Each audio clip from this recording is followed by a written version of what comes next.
The first light came crawling over the jagged edge of Mindoro's coast, that thin, fragile hour when night still breathes but the day already demands to be born.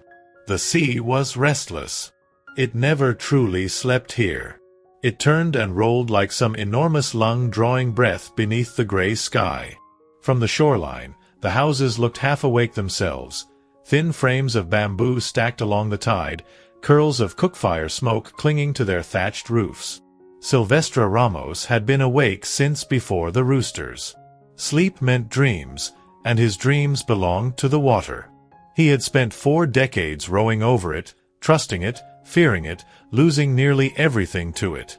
His wife, Petra, had died last season when the fever came quick from the lowland marshes. The waves beyond his window hadn't changed that day. That was what bothered him most. The world kept breathing. The sea didn't mourn. He moved carefully now, quiet enough not to wake the neighbor's child snoring 2 huts down. His small boat waited where he had left it, its hull patched so many times that it bore more scars than paint. He packed his nets, pushed off the sand with a grunt, and let the tide pull him from the shallows. The sea accepted him without ceremony. The air out here smelled of iron and half-rotted fish. Somewhere inland, the early bell of San Telmo Chapel began to toll, a dull reminder of faith to a man who had run out of prayers. Still, he whispered the old words as he cast his first net, Amen Amin, Summa Salanget Ka. The rope slipped through his hands, slick as eel skin, and the net cut the surface in a wide silver ring. He waited. The rhythm of his breathing matched the rise and fall of the banca. After a minute he pulled. Empty. He threw again, slightly farther. The second time, the hook snagged something heavy below. He leaned his full weight backward. The wood groaned. The line started to lift, inch by inch, dragging up mud and weeds, shells clinking together somewhere down below. He cursed, thinking it another rusted anchor or driftwood trunk. But as the net broke the water, a shape appeared, a woman's outline. Not flesh. Not ghost. Wood. He hauled it aboard. It landed with a dull thud that shook the whole little boat. A statue, barely taller than a newborn, carved in the Spanish style. The Virgin Mary, hands clasped to her chest, head tilted slightly upward, eyes half closed as if in prayer or grief. The paint had long peeled, but through the crust of salt he could see traces of blue robe and faint gold along her crown. Silvestre sat back, catching his breath. His heartbeat echoed off the hollow deck. The morning had gone utterly still. Even the birds seemed to hold their wings mid-flight. For a man who no longer prayed, the instinct came unbidden. He crossed himself. Then another thought followed. How long had she slept down there? What storm had dragged her from some sunken galleon or forgotten chapel? He tried to imagine the hands that carved her centuries ago, the last face that saw her before the ocean swallowed her whole. He reached out. The surface of the wood was colder than stone. Beneath his fingers, tiny salt crystals rubbed off like ash. For reasons he couldn't name, his throat tightened. The first thunder of the day rolled across the channel, slow and deep. Rain began, soft as mist at first. Then heavier. The water around the boat turned black. He wrapped the statue in a piece of sailcloth and began to row for shore.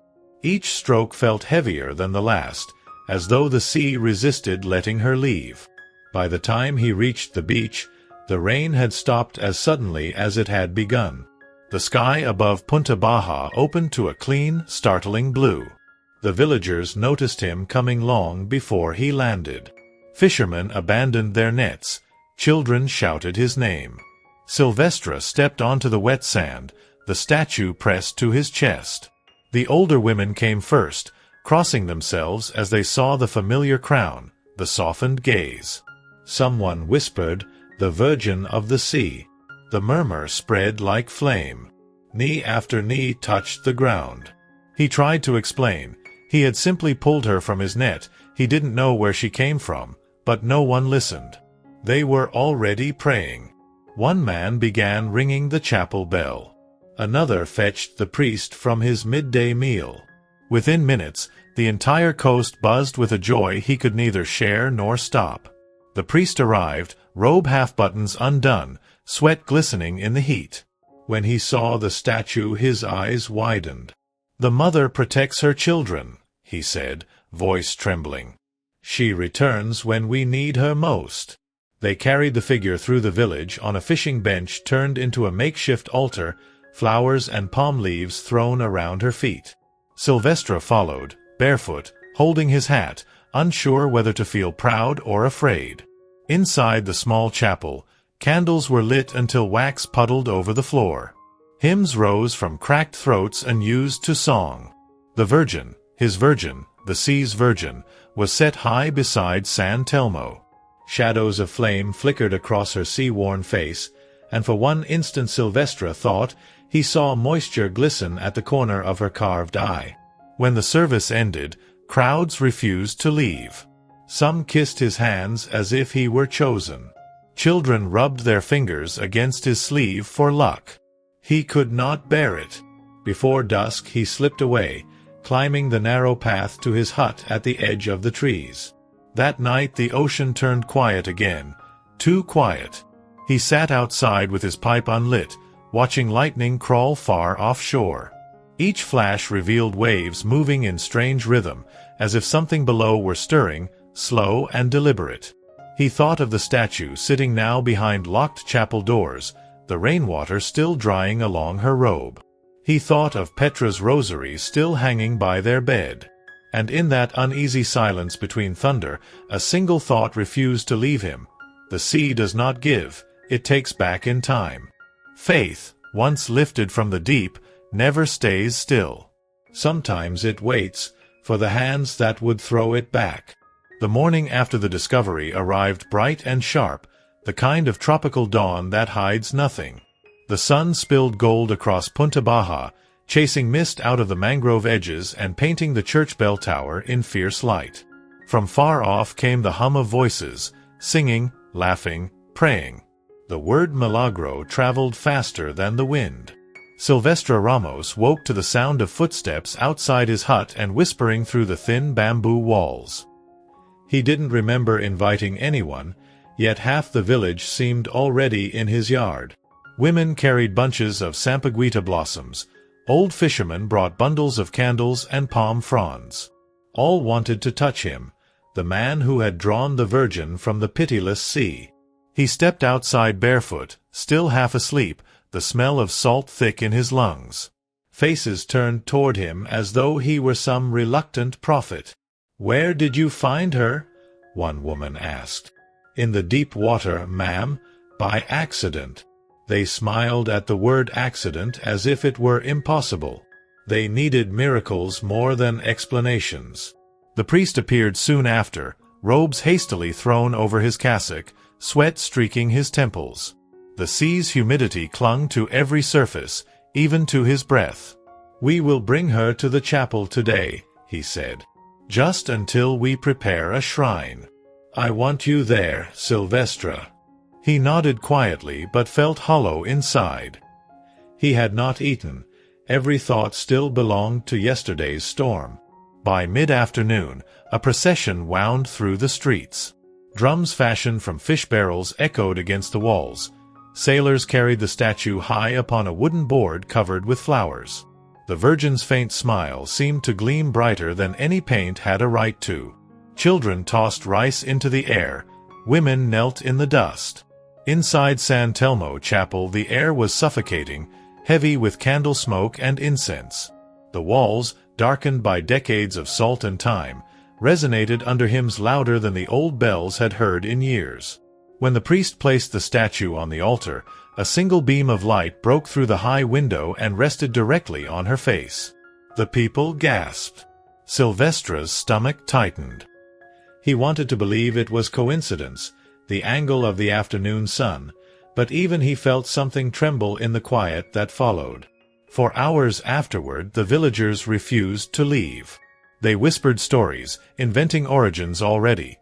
Some said she drifted from a Spanish galleon sunk in a storm. Some insisted she had emerged from heaven disguised as driftwood. Hope is a creature that feeds on stories. By dusk, Punta Baja had drunk every word. When the prayers finally ended, Silvestre stayed behind to help the priest blow out the candles. Smoke swirled like fog along the floorboards. "Father," he asked softly, "what if it isn't a blessing?" The older man paused, eyes narrowing kindly. "Every miracle feels heavy at first, son. Carry it a while before you judge its weight." Silvestre said nothing. When he left the chapel, twilight was falling, violet bleeding into gray. The ocean sounded calm again, as still as a held breath. At home he found strangers waiting outside. They had built a small altar against his outer wall, laying baskets of mangoes and folded cloth as offerings to the fisherman whom the Virgin had chosen. He told them gently to go home, but they waited until full dark before scattering. Inside his hut the wood still smelled of seaweed. He sat by the doorway staring toward the black outline of the water. Somewhere far out, lanterns bobbed where other fishing boats worked the night tide. He could almost hear their nets dragging through the current. He thought of the years he and Petra had fished these same waters without luck or miracle. He thought of their small child they had buried before the fever came for her too. Faith had died quietly in him then, no rage, just silence. And now the sea had placed faith back in his hands whether he wanted it or not. Toward midnight he walked back to the chapel alone. The village slept. Crickets shrilled under the moon's thin light. The chapel door was unlocked. Inside, candles still burned around the statue, small orange hearts beating against the dark. He stood before her for a long time. Her carved eyes, dulled by salt, seemed alive in flickering shadow. "I don't know what you want," he whispered. "The sea never gives without taking." His voice barely filled the space. Behind the altar, a guttering candle crackled, wax dripping like tears down its spine. The air smelled faintly of burnt wick and salt. When he stepped outside again, the sky was moving differently. Clouds gathered despite the season. The wind that smelled of rain swept against his face with a sudden chill. He could hear the surf thickening, its rhythm deep and uneven. Near his feet, fresh footprints marred the sand, leading down from the chapel stairs toward the beach. His own prints had vanished in the rising mist. He followed the trail halfway to the shore and stopped. The tide had rolled unusually high. Foam curled around the roots of the palm trees. For the first time in months, fear settled in his chest not as panic but as recognition. Something was changing. The sea was remembering. He returned to his hut before the storm began, barred the door, and lay awake listening as wind pushed through every crack in the wall. He could hear the tide licking closer, closer. By dawn the rain started again. Fine, endless, whispering against the thatch roof like a voice he almost understood. As morning broke, the villagers would speak of strange sounds through the night, of pounding waves, of bells that rang without hands. But only Silvestre truly heard the sea calling his name. Some blessings bring light. Others bring back what the water tried to keep. The question is which one you've pulled from the deep. The rain lasted 3 days. Thick curtains of water blurred the horizon until sea and sky became one colorless wall. When it finally ceased, the village of Punta Baja emerged from the gray like something reborn. The sun returned, brighter than ever, and the air smelled of salt, wood, and wet earth. They called it a sign. The Virgin had calmed the heavens. Fishermen returned to the water that same afternoon.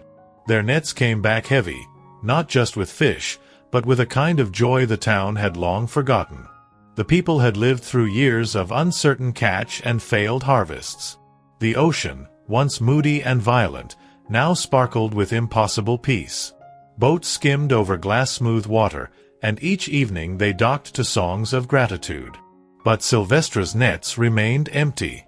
For reasons only the sea seemed to know, every trip he made yielded nothing but shells and driftwood. No matter how far he went, no matter what hour he set sail, his catch refused him. At first he said nothing, not wanting to disturb the miracle everyone treasured. But whispers travel faster than wind in a fishing village. Soon the others began to notice.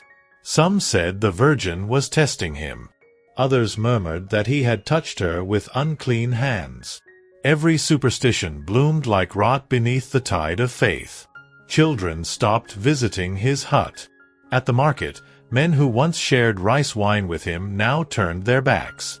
The priest still greeted him kindly, but even his voice carried caution, as though holiness were contagious, but only for those most obedient. Silvestre told himself it did not matter. He had always lived quietly. Yet each night, when he looked toward the chapel and saw candlelight flickering through its open windows, bitterness rose inside him like bile. He remembered Petra praying on her knees beside their dying child. He remembered the silence that answered her pleas. No divine hand had come then. And now, when the sea sent back a statue, the world called it mercy. He returned from fishing one evening as the sun sank blood-red behind the hills.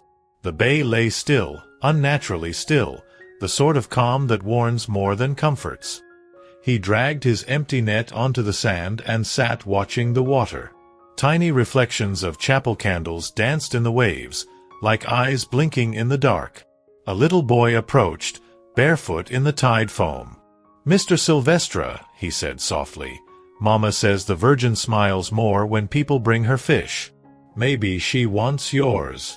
Silvestre forced a grin that cracked halfway. "Then tell your mother to give her mine. I've no fish left to give."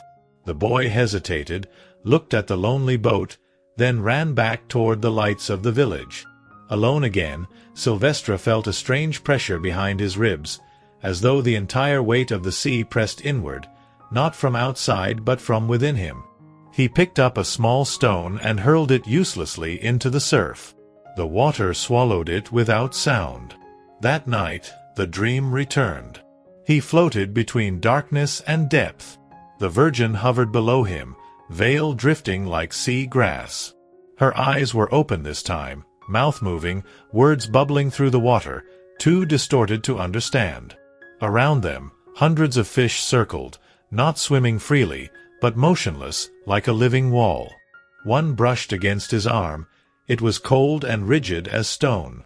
When he looked closer, every fish had turned its eye toward him. He woke choking, his pillow soaked through with sweat. The world outside was quiet except for the slow hiss of tide swirling under the bamboo stilts of his house. He stayed awake until dawn. By the fourth night without sleep, he decided to visit the chapel again, not to pray, but to look. Something about the statue gnawed at him, a feeling that its face had changed since the day he pulled it up. He stood before the altar in the half-light of early morning. The Virgin's would seem darker than before, her empty hands streaked with tiny cracks too straight, too new. He stepped closer, tracing them with one calloused finger. They were the marks of fresh salt. The statue's edges were damp, beads of moisture clinging where no wave could reach. He recoiled. The church air smelled faintly of the ocean, though they were miles from the open shore. And somewhere below the floorboards, faint but distinct, he heard water lapping, steady as breath. "Father," he called out. His voice echoed through the nave, unanswered. Outside, thunder grumbled again in the distance, despite a clear sky. He ran back to the path that led to his hut, the wind now blowing from the wrong direction, cold against the back of his neck. When he reached home, the tide had risen unusually high for the hour. Foam reached the steps beneath his front door. He watched in disbelief as tiny silver fish flickered in puddles across his yard.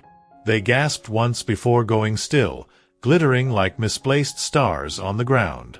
Silvestre stood there until the sun fell, unable to move, heart hammering with something beyond fear, a strange recognition.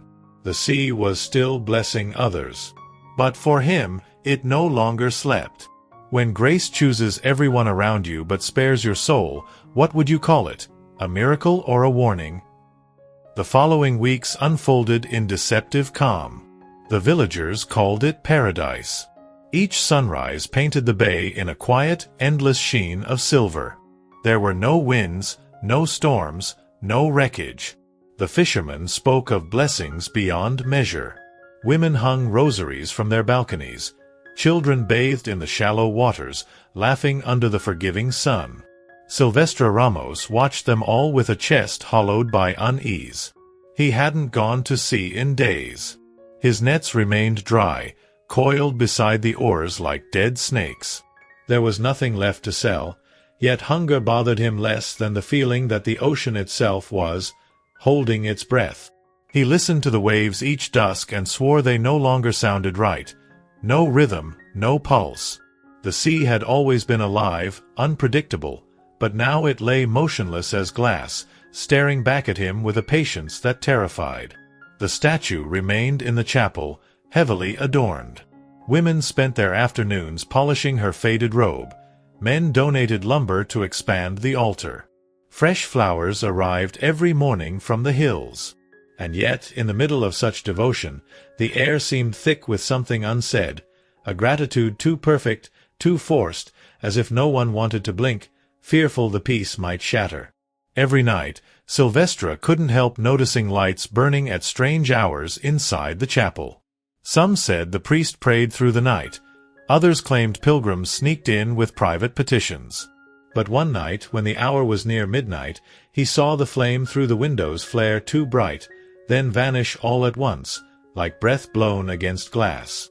The next morning, he found footprints trailing from the chapel toward the beach.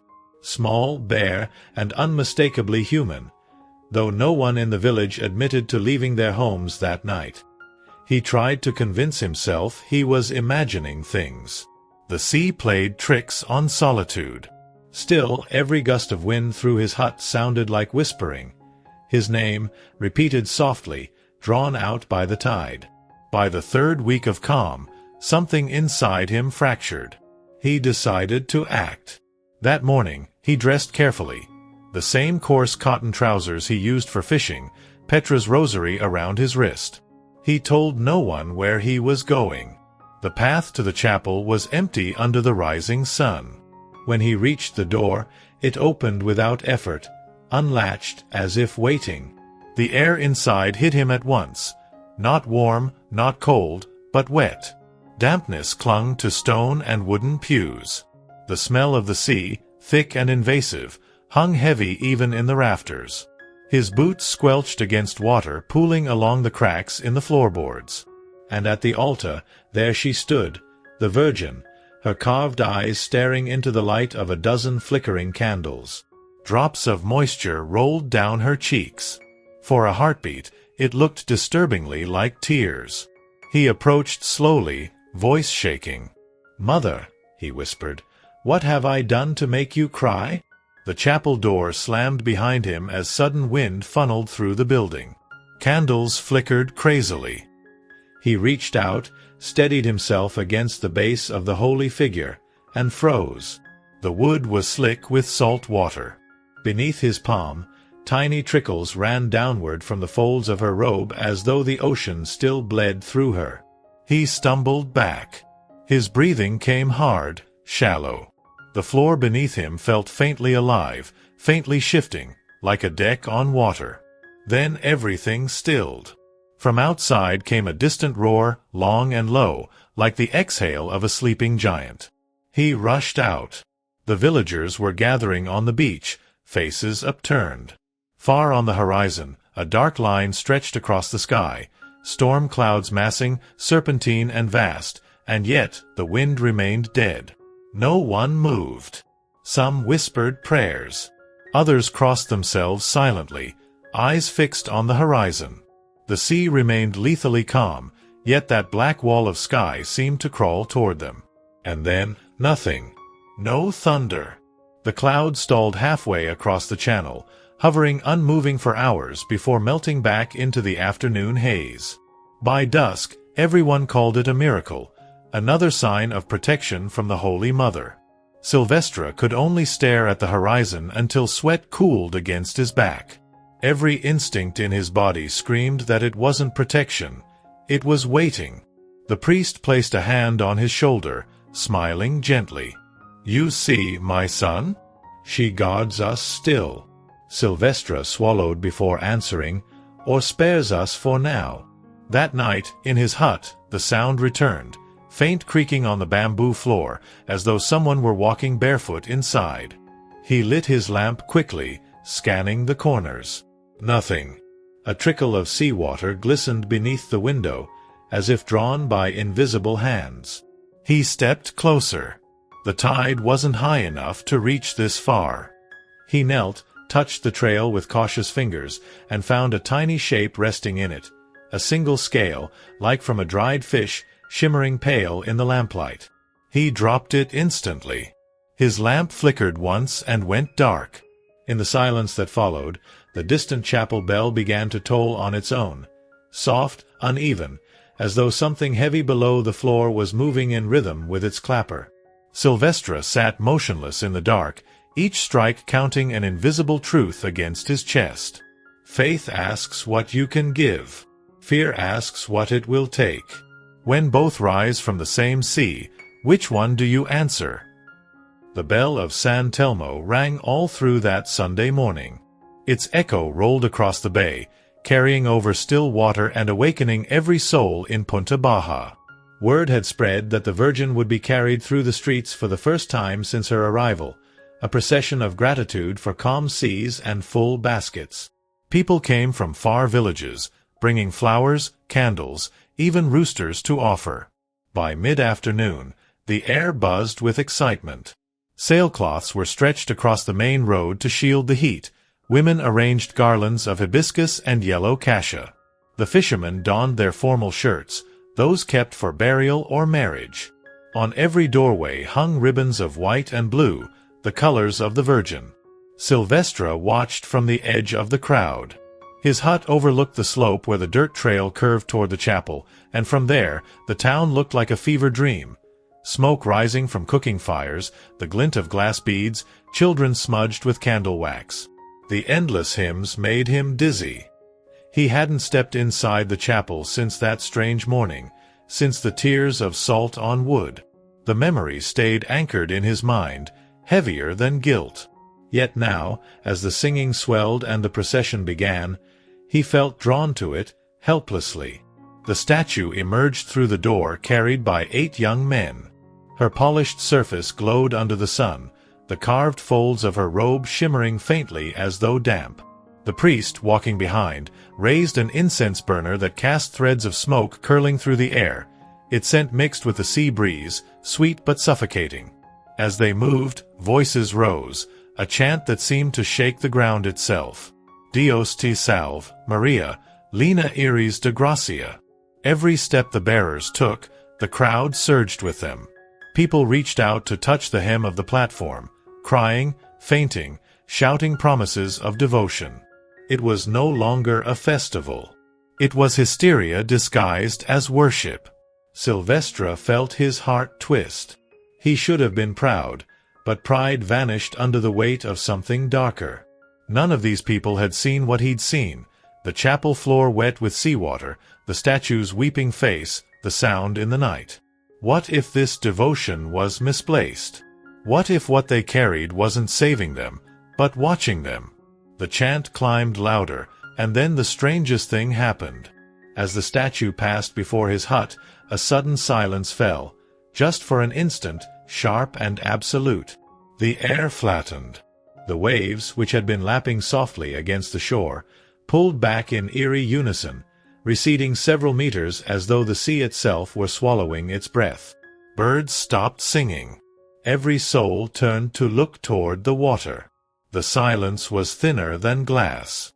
Then, from the horizon, a single cold gust swept through the village, scattering petals, toppling candles.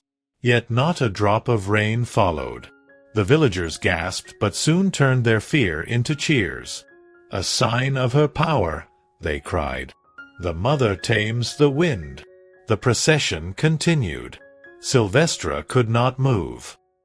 He looked toward the sea and saw the water slowly creeping back to the line it had left, licking over the sand as gentle as a whisper. But beneath that smooth return, he felt the pull, deep, unseen, like something drawing breath from the ocean's bottom.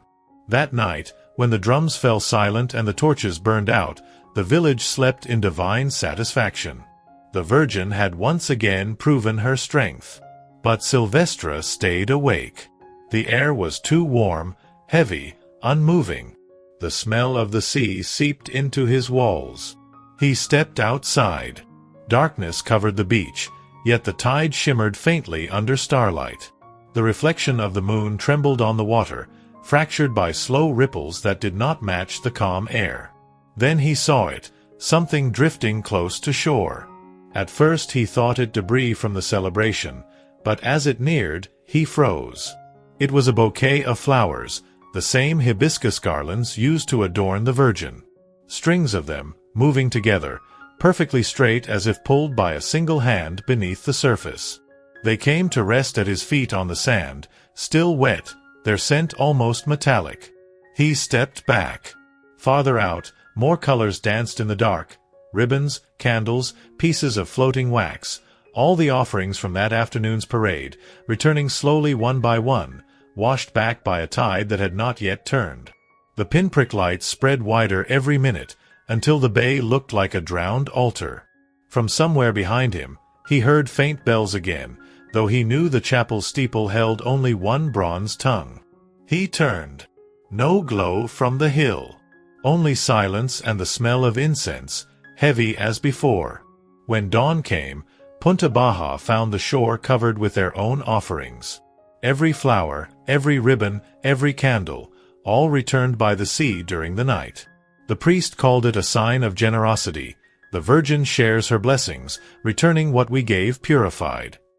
But Silvestre could no longer believe blessings came so easily.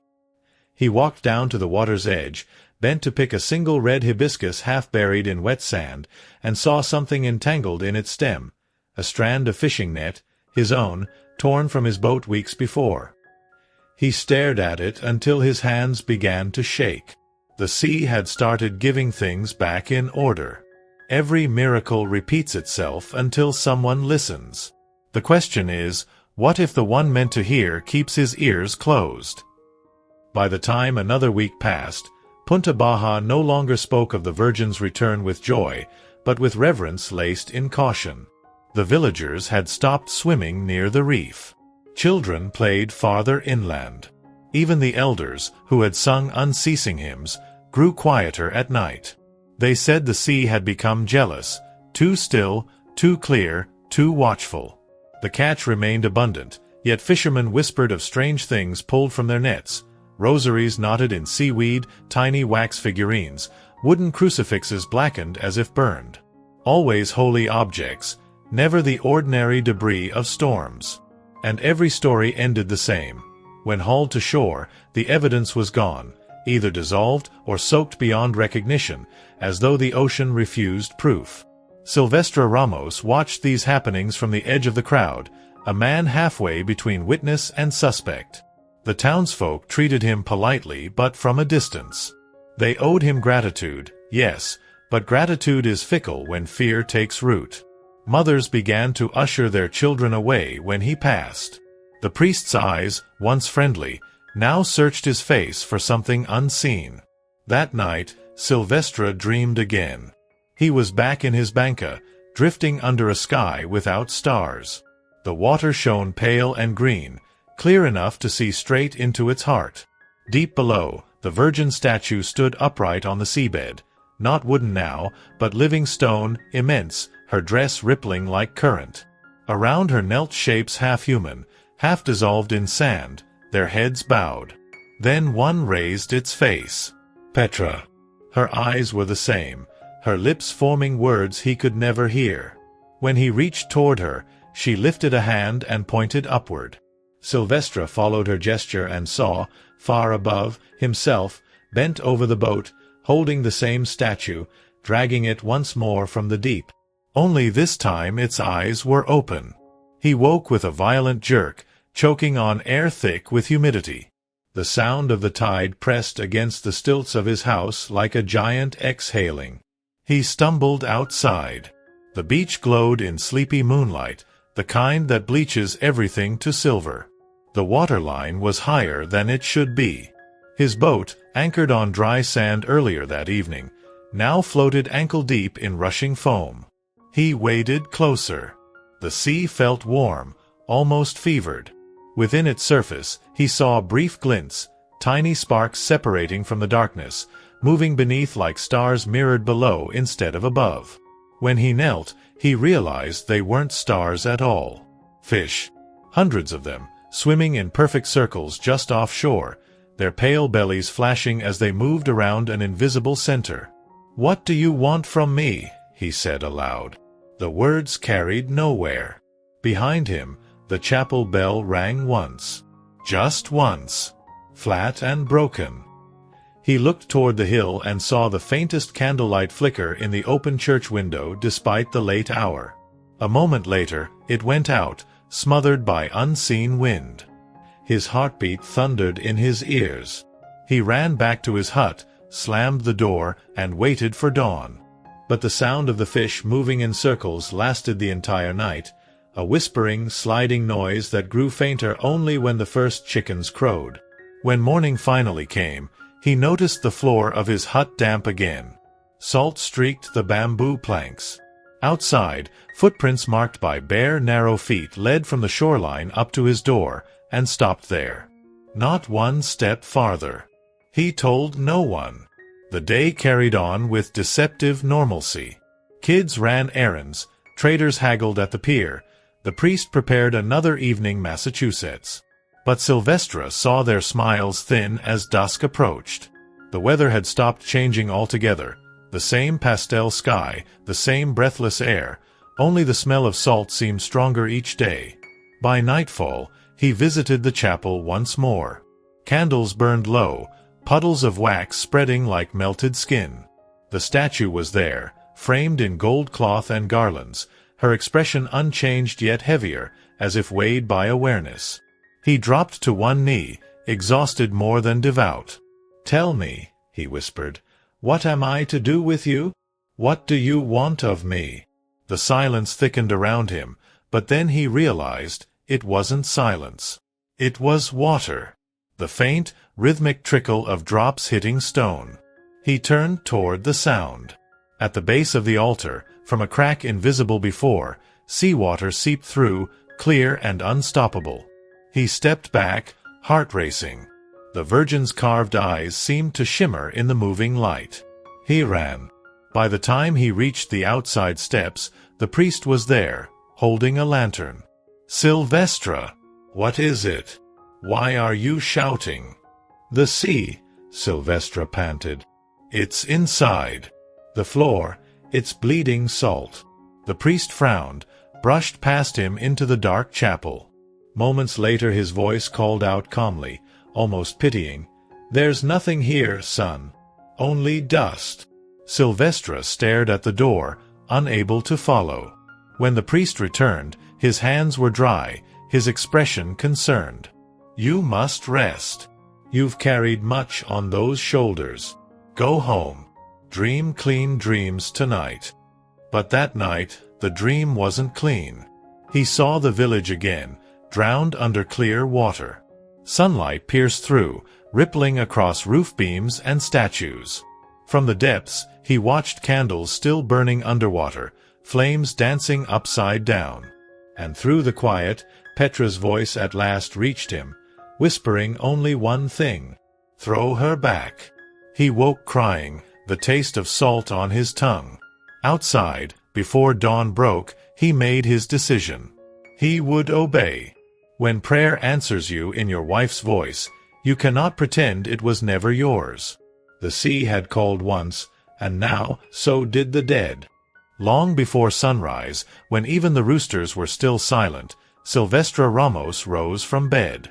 His body felt hollow and heavy at once, the kind of exhaustion that came not from work but from something deeper, like waiting too long for an answer only you could hear. Outside, the world glowed silver under a waning moon. The tide was high again, licking the stilts of his hut. He knelt beside Petra's old trunk, the hinges rusted, and opened it carefully. Inside lay her faded shawl, the remnants of a wedding dress, her rosary. He lifted the shawl and pressed it to his face. The scent of salt and soap still clung faintly to it, as though time had refused to steal everything. He folded it gently, then turned his eyes toward the chapel on the hill. The decision had been made before he woke. In truth, it had been made long ago, somewhere between his wife's silence and the sea's persistence. Tonight, he would return the Virgin to the waters that had sent her. Maybe then the ocean would rest, and with it, his guilt. He walked toward the chapel barefoot, the damp soil cool underfoot. No dogs barked. The air felt thick but strangely kind, as if holding breath for what was about to happen. When he reached the heavy wooden doors, they opened with the faintest push, without creak or protest. Inside, the flicker of half-melting candles painted the floor with restless gold. He moved slowly, aware that even breathing too loud in such a place might wake something sacred. The Virgin stood on the altar, framed by garlands that had begun to brown. Her painted lips still glowed faint red, her eyes slightly lifted to heaven, eyes that had witnessed men kneeling, crying, pleading at her feet for weeks. Eyes that, in the wavering light, seemed to shift downward, toward him.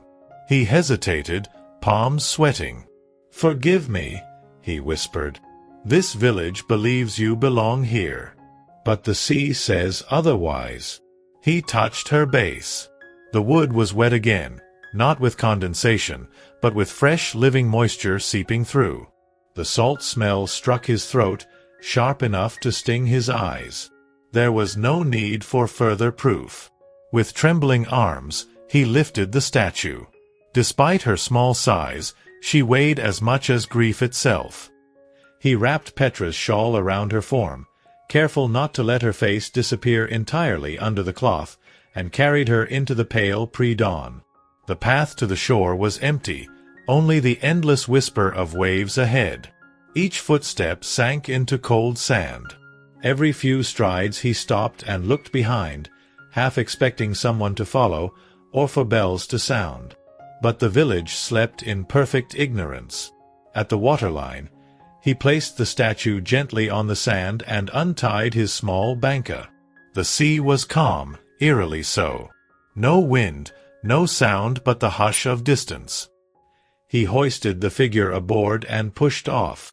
The oar blades cut into the surface without resistance. The boat slid forward into that vast mirror where sky and water met, indistinguishable. Row by row, he left Punta Baja behind. The village shrank to a necklace of flickering lanterns at the horizon. The chapel bell tower was a single black finger pointing nowhere. Out here, the ocean seemed eternal, soft as silk above, unknowable below. The air hummed with quiet. When he thought he had gone far enough, he stopped rowing. The sea around him moved in slow circles, like breath trapped in a sleeping lung. He unwrapped the shawl. The Virgin's face caught what little moonlight remained, not angry, not kind, simply steady, unblinking. He looked into those painted eyes and spoke as if to a living woman. "I don't know what you are anymore," he said.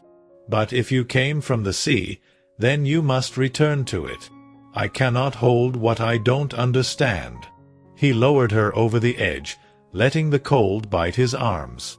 For a long second, he hesitated, the water rising to her chest, her chin, her lips. "Forgive me," he whispered again. He released her.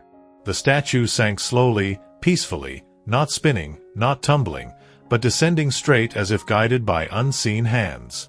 The surface closed above her without sound. Circles spread outward, small and perfect, dissipating in seconds. Silvestre waited for the usual rhythm, the slap of tide against wood, but the water stayed unnaturally still. Only his heartbeat moved. Then, below him, a faint light flickered. A glow, faint and greenish, like a ghost flame stirring deep beneath his boat. It pulsed once, twice, and vanished. The sea exhaled. Waves rose without warning, slapping the sides of his banca, rocking it violently. He grabbed the oar to steady himself. The wind came sudden and hard, dragging the clouds apart to reveal the first gray of dawn. Behind him, over the dark shoulder of the horizon, a shape lifted from the water. Not the Virgin, but something much larger, momentary, impossible to define. A swell, a heave, a form made only of shadow and foam. It rose once, bowed, and melted back into the sea. Then silence. The waves steadied, as if nothing had moved. Silvestre sat gasping, the rosary digging into his palm, its beads biting his skin. He bowed his head and wept, long, unsteady sobs that mixed with seawater and salt wind until no one on earth could tell them apart. When he looked up again, the dawn had arrived. The sun curled orange above the hills, soft and indifferent. The sea glittered like polished glass. He turned the boat around and rowed home. Behind him, the surface of the water remained unbroken. Some men throw faith back into the sea only to find that faith can swim. And some seas never forget the hands that let her go. At dawn, Silvestre reached the beach alone. His skin was raw from rowing, his eyes swollen from salt and tears. Behind him, the sun pushed timidly through the horizon, the light thin and uncertain, as though even it approached the shore with caution. He pulled his boat onto the sand and stood there for several minutes, staring at nothing. The world was too silent. Not even the gulls dared cry. The air bore that strange stillness that comes after a verdict has already been delivered. Then he began walking home. His legs trembled under the weight of exhaustion, but also an odd relief. For the first time since pulling that statue from the sea, his chest felt lighter, his breath his own again. He reached his hut, collapsed onto the step, and stayed unmoving until the heat of morning touched his face. He couldn't tell how long he slept. When he woke again, the world had changed. The waterline had receded far, unnaturally far, exposing dark sand streaked with glimmering shells. Boats rested crooked on the shore, stranded. Villagers had gathered, their laughter echoing in confusion as they walked over the exposed seabed. Children chased tiny trapped fish through shallow pools. The priest himself stood at the edge of the receding tide, saying, "It is another blessing. The mother cleanses the bay." Silvestre's stomach turned cold. He said nothing. He only watched. By noon, the sun burned mercilessly overhead. The air smelled wrong, sharp like rust. The water continued to pull away. The men, curious and fearless, waded farther out following the disappearing sea. None noticed the horizon deepen, how the very color of the water shifted from green to a dark, bottomless blue. Then, far in that distance, a single line of silver appeared, thin, bright, and racing toward them faster than any man could run. The older fishermen saw it first. Their shouts broke the laughter. "Back! Run back!" They turned, dragging their sons, their nets left behind. But the wall of returning water moved faster than feet, faster than thought. Silvestre dropped everything and sprinted toward higher ground. Around him the air filled with screams and the dull thunder of water striking sand. He barely made it past the first rise when the wave struck. Not high like a tower, not roaring, just enormous and unhurrying, a steady wall that swallowed everything in silence. It rolled through the village like a dark thought, lifting boats like toys, grinding bamboo houses into splinters. The sound was less an explosion and more the deep crush of the world exhaling, once violently, then stillness again. Silvestre hung onto the trunk of a coconut tree, his body half submerged, salt water burning every open wound. Around him, bits of roof and baskets floated by. The sea, having devoured its own shore, began its slow retreat, dragging fragments of the village back into itself. Hours passed before the last waters drained. The sun dipped red across a coastline that no longer looked like home. Where houses had stood, only timber bones remained. The chapel's facade tilted inward, its bell silent, one wall collapsed entirely into the mud. Silvestre staggered through wreckage looking for voices. He found some survivors clinging to palm roots, their faces blank with disbelief. The priest knelt at what was left of the altar rubble, hands trembling, his vestments soaked in grey water. A few meters from him lay something half buried in the sand, a piece of painted wood, curved, unmistakable. The corner of a robe, blue under layers of mud. The villagers saw it at the same time. Silence spread through the ruin. Someone whispered, "She came back." They lifted the fragment carefully, reverently. It was indeed the Virgin, not whole, but her face intact, eyes open, expression strangely serene. Sand and silt streaked her features like tears. The priest began to weep. "She returned to save us again," he said. "Even the storm obeys her will." His voice cracked between faith and horror. Silvestre felt the world tilt in his skull. His limbs went weak. He shook his head, muttering, "No, no, you don't understand. I sent her back." Everyone turned toward him, confusion twisting quickly into anger. "You?" one man said. "What did you do?" "I put her in the sea," Silvestre whispered, barely able to hear himself. "She belonged there. I thought that was mercy." A fist struck him across the jaw before he saw who swung. He fell to his knees in the sand. Shouts rose. "Blasphemy! He cursed us! He brought the wave!" Hands grabbed his shoulders, dragging him toward what was left of the chapel. He didn't struggle. The weight of guilt crushed strength from him. The priest's face swam in front of him, pale as driftwood. "You touched what was not yours," the old man said softly. "Yet still she forgives. That is the mercy you'll never understand." They left the battered statue propped upright at the altar's ruins, facing the dying light. One by one, the survivors knelt before her amid the wreckage, whispering prayers that sounded more like pleas to stop breathing. Silvestre stood apart, his swollen jaw throbbing, his eyes fixed on the horizon where the tide had now settled back to its rightful edge, calm, composed, victorious. He understood finally. The sea had not taken anything by accident. It had taken exactly what it was owed. When darkness crept again, the wind carried the faint clang of metal, the fallen chapel bell swinging by itself in the aftermath, tolling once for each soul uncounted. Silvestre did not pray.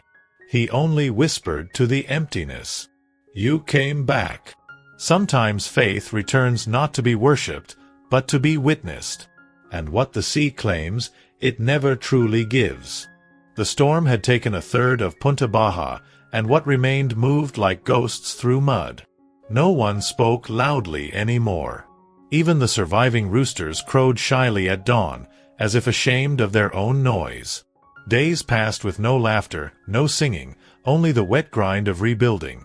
Hands dragging planks, feet sinking into sand still damp with brine. Every sound echoed. For Silvestre Ramos, there was nowhere left to hide. He tried to help carry timber to the chapel, but people turned their backs, forming thin, silent walls with their bodies. Some muttered prayers as he passed, others spat quietly in the dirt. Children stared, wide-eyed, clutching their mothers' skirts. By sunset, he realized no one wanted his hands near their walls, their nets, or their faith. That evening, the priest came to his hut, or what was left of it, leaning into the doorway like a man too tired to stand on two legs. The sky burned orange behind him. "Silvestre," he said softly, "the people cannot look at you. They demand distance." "I understand. You brought her back to the sea. Whether guilt or grace drove you, it is not for me to judge. But you see what it has stirred." Silvestre nodded. "I thought she wanted peace." The priest sighed and looked toward the dark water. "Perhaps she did. But peace for heaven seldom means peace for men." He handed Silvestre a small loaf of bread and a flask of water. "Go north for a while. Past the cliffs. Stay until they learn to forgive or forget. God often answers only after silence." When the priest left, the night folded around the hut like a closing hand. Silvestre packed what little he owned, Petra's rosary, one or a lantern. The rest he left for the tide to claim. At dawn he walked along the ruined beach. Crabs skittered over toppled fishing gear. Broken fragments of statues glimmered half-buried in the wet sand. An arm here, a wing there, relics of devotion shattered but not entirely gone. He passed them without touching. Before he reached the cliffs, he stopped to look back. The villagers were specks upon the shore, bending beneath the new sun, rebuilding around the newly raised Virgin. Somehow, the statue had been repaired, patched together crudely, her cracks filled with lime, her smile freshly painted. The sight hollowed him. Even after everything, they still believed. He continued north. For 2 days, he walked along barren stretches of black rock and mangrove. The sea changed color the farther he went, bruised purple in morning light, almost metallic by evening. He lived on clams, on rainwater caught in leaves. The silence of the coast became company. By the 3rd day, he found a small cove hemmed in by cliffs. A single leaning shack stood there, the ruins of an old lookout post from the Spanish galleons. He decided it would do. He repaired its roof with palm leaves, built a fire pit, and for the first time in weeks, slept without fear of eyes watching. Life shrank to survival, fishing small shallows, patching nets, counting tides. Days blurred, quiet as breath. But the sea never forgot him. Every night it came closer. Some evenings he woke to find sand still wet beneath his door. Other nights brought strange murmurs under the floorboards, the sound of something shifting, dragging shells across rock. Each morning there would be signs, a string of seaweed draped across the oar, a dead fish laid perfectly at the doorstep, and once, impossibly, a single hibiscus flower still red and fresh despite the salt. He tried to ignore them. "You've done your part," he told himself. "Whatever peace exists now belongs to the sea." But peace, he learned, has tides of its own. One night, a full moon rose, enormous and gold, spilling a road of light across the calm water. Silvestre couldn't sleep. He walked to the edge of the shore, barefoot, lantern off. The sea stretched before him like glass. No wind, no wave. His reflection looked back, small, trembling, insubstantial. He whispered to the dark, "What do you want from me now?" The words vanished into soft air. Then, distantly, he heard the sound, a bell. One single chime, clear, delicate, impossible across that distance. It came again, and again, picked up by the wind until it sounded as though every ripple of the sea hummed with faint metal song. He looked toward the horizon. Light shimmered there, faint, bluish-green, pulsing underwater like the glow-worm trails of the deep. The same glow he had seen the night he cast her down. He stood frozen, knees weak. The glow moved closer, not across the surface, but beneath it, weaving patterns like the stem of a living root. For a moment, the entire bay below him shimmered in liquid light. And from that shimmer, faint shapes took form. Silhouettes of women bowing, hands clasped, hair flowing as if in prayer. He stepped back, his heel slipping on wet rock. The image scattered immediately, vanishing as fast as it had come. Only the moon remained, innocent and round. The sea whispered one last sigh against stone and fell quiet. Silvestre stayed there until dawn. When the first sparrows called, he turned back toward the shack, each step heavier than the last. Inside, water had seeped through again, pooling around the base of his cot.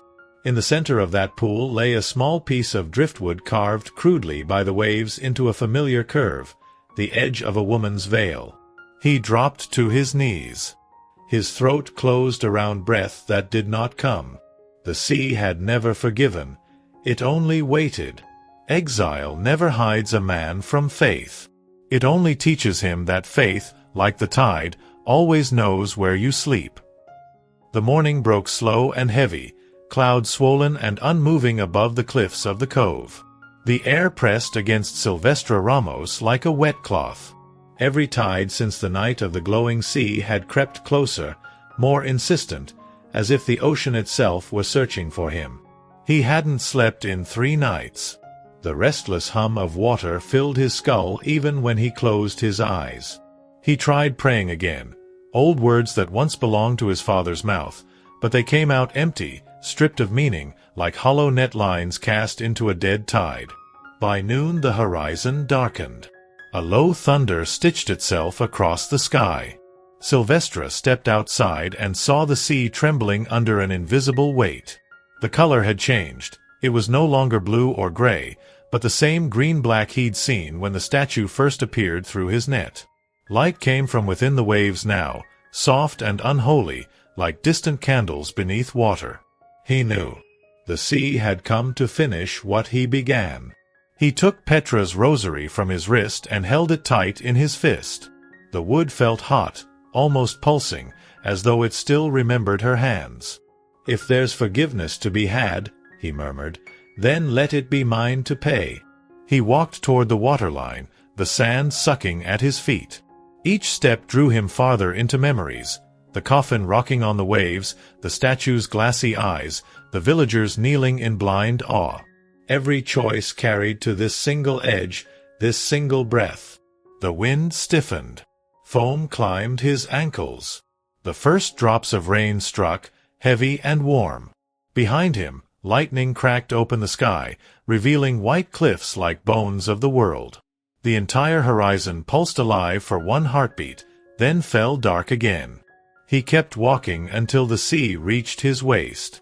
The cold tore through his muscles, but he didn't stop. He turned to face the shore one last time.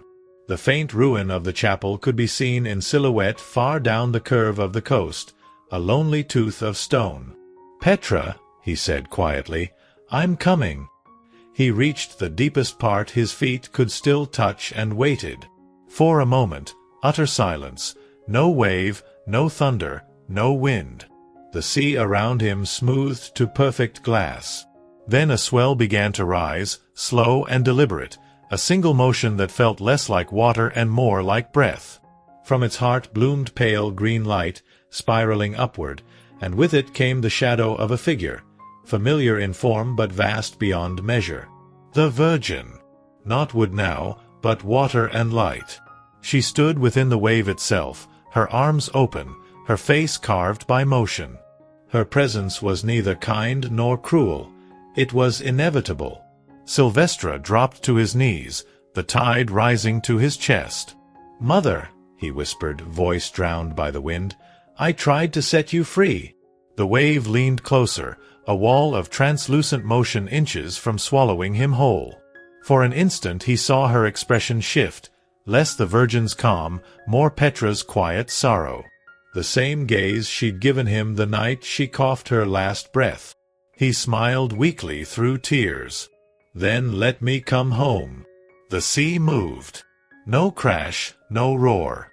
Just a single sweep of water folding over him, pulling him gently as a mother might draw back a child. His hat floated once, spun, and was gone. When the storm passed, the cove lay still again.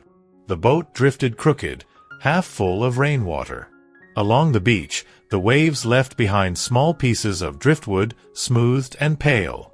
Among them, one piece caught the rising sun, a fragment shaped perfectly like a folded hand in prayer. Weeks later, a trader from a neighboring town found the shack abandoned. Nothing inside but the scent of salt. On the small wooden table rested Petra's rosary, coiled neatly, dry despite the damp. He took it, placed it on the chapel altar of Punta Baja when he returned. The villagers said another miracle had occurred, that the sea, after years of silence, had finally given a sign of mercy once more. They rebuilt their boats, painted the mast tips with blue crosses, and carried life forward as before. The world, as always, remembered only what it could bear to retell. But on certain nights, when the moon flattened over still waters, fishermen swore they heard a faint voice under the surface, a man whispering prayers no one recognized, the sound traveling with the tide away from shore. And sometimes, in the calm before rain, the sea glowed softly from within, a pale, unearthly green, as if faith itself still drifted somewhere below, waiting for another hand to brave the net.